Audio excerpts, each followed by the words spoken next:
Let's take a look at the ground and height map tools. They can be found on the tools drop down. With ground you can basically paint ground. It's using, these are the different ground types you can use, and just select from the drop down menu with randomize object. That means that it's using everything on this list. That's something you may not want to do, but it's possible. And randomize facing means that it randomizes the rotation of the object like this, so it's different every time.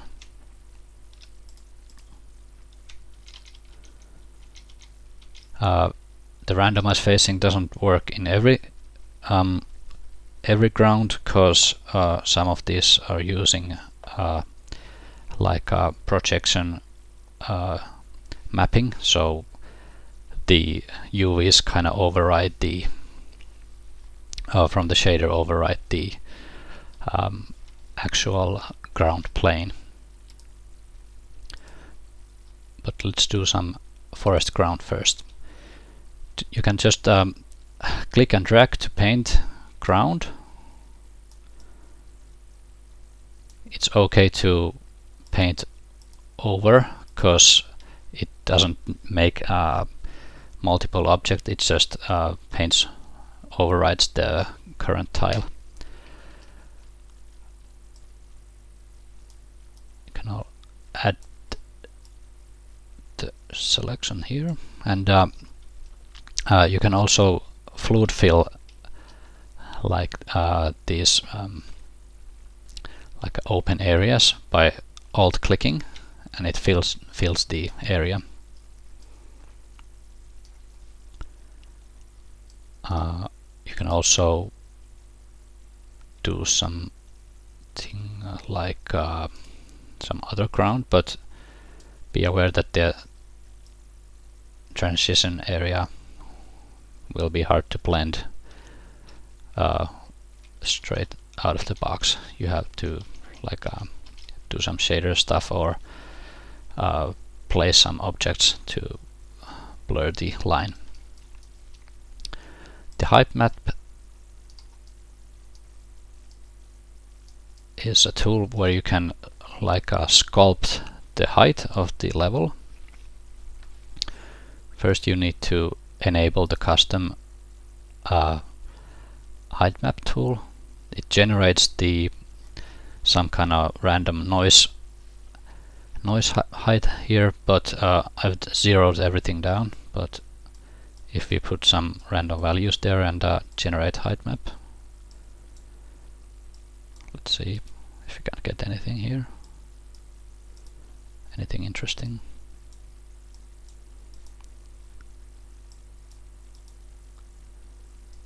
Yeah, that's something.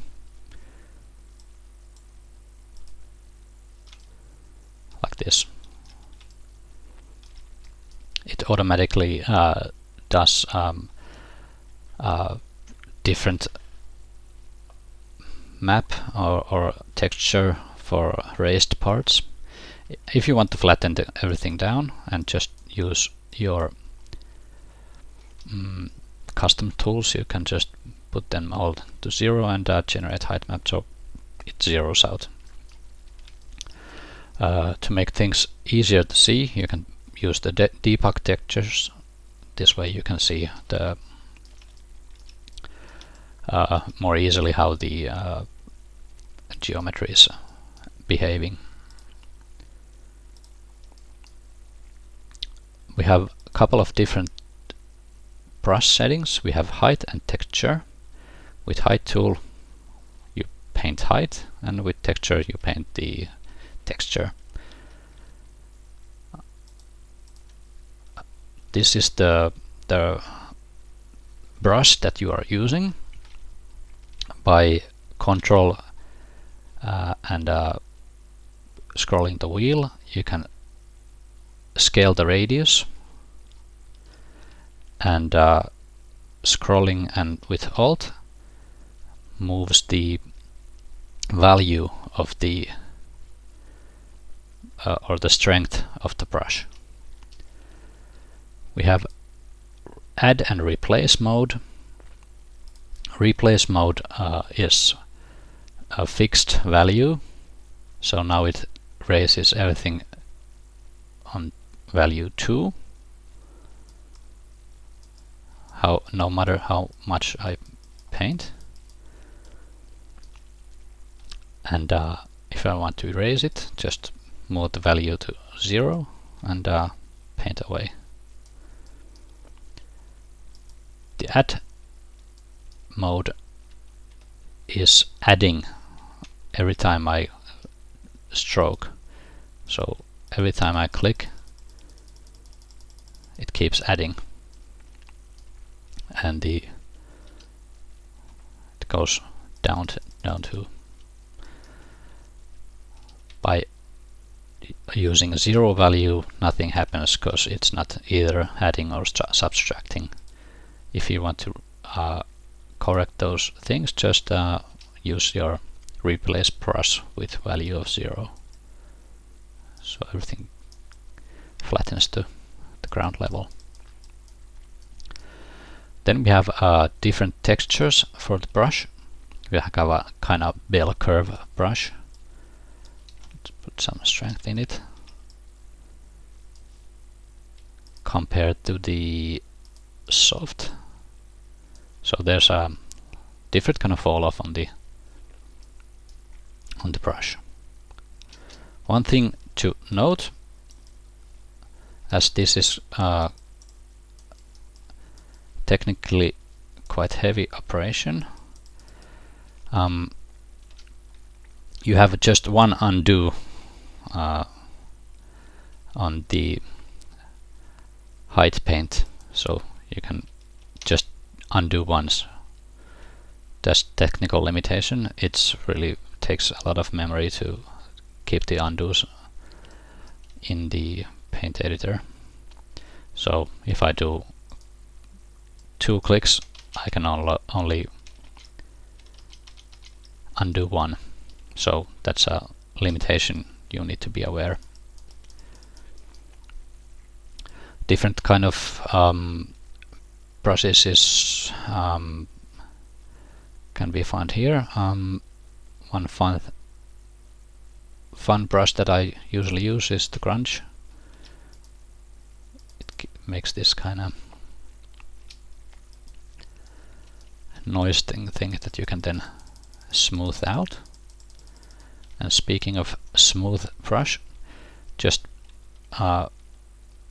press shift and you change to smooth mode. You can also go from here, but it's easier to paint smooth, paint smooth. We have 2 different strengths on the smooth brush. The intensities, the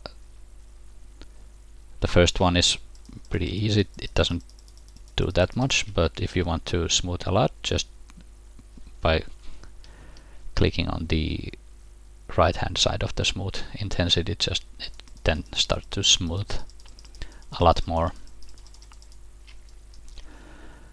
Another useful feature is randomized rotation. It's more useful here on the texture side. Now I have the crunch tool, and let's put the randomize rotation. Every time I click, the brush alpha rotates, and I can easily get some nice random stuff. The ground textures usually have 2 different textures. The forest ground uses kind of this grass and rocky texture. You can switch between these by using the value. So minus value gives you grass, and positive values gives you the rocky thing, and you can, using lower values, you can fade out the effect or just push it really hard on the value, then it's overrides everything. Of course you can smooth also the texture blend.